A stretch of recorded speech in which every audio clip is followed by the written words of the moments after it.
Тарифы паромных переправ на 2023 год утвердили в Якутии. В этом году начат поэтапный ввод методики расчета тарифов.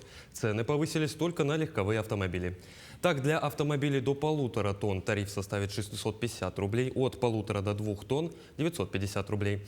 Также для автомобиля от 2 тонн до 2,3 тонн тариф составит 1100 рублей, свыше 1400. Тарифы на перевозку грузовых, транспортных средств, автотягачей, автобусов, спецтехники, опасных грузов сохранены на уровне 2022 года.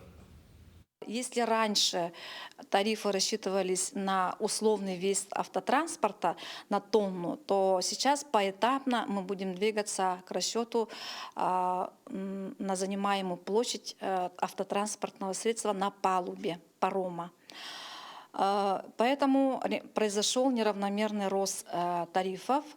Абсолютное отклонение по легковому автотранспорту плюс 150 рублей и плюс 200 рублей в зависимости от условного веса транспорта.